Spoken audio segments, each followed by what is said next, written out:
but Africa seem not to realize how rich it is.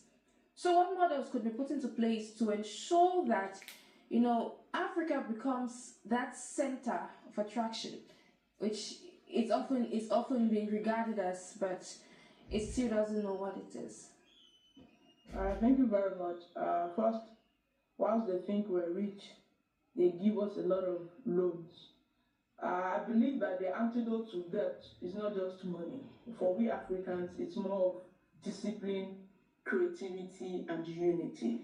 I also know that Africa doesn't need pity. In fact, what we need more is policy, prudence, and production. I know, from what my co-panelists mentioned, that a lot needs to be done. But with regards to this issue with our wealth and how we spend it, I think there's an area that we aren't really looking at. It's our revenue. Nobody wants to accept that we really need to widen our tax net. Statistics states that Africa loses $88 billion annually to shady deals and tax evasion. I don't have the figures, but I know that a large percentage of African nations have not even gotten to the stage where they digitize their revenue collection. And when we're talking about tax net, it's not just about raising the rate, but formalizing the informal sector, the informal economy, without killing it. We need to prioritize productivity.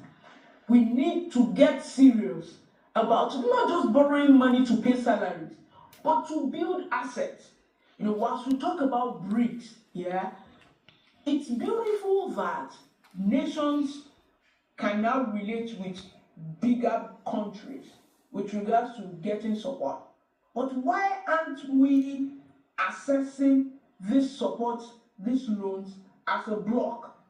Why are we not investing in agriculture, in tech, and renewable energy? Why are we not having a sort of swap? Sending our students, the ones who merit it, not kids of politicians, to these so-called European nations or to these so-called developed nations, like something like a debt for education swap or a debt for climate swap, or not just asking for forgiveness, but asking for serious debt restructuring.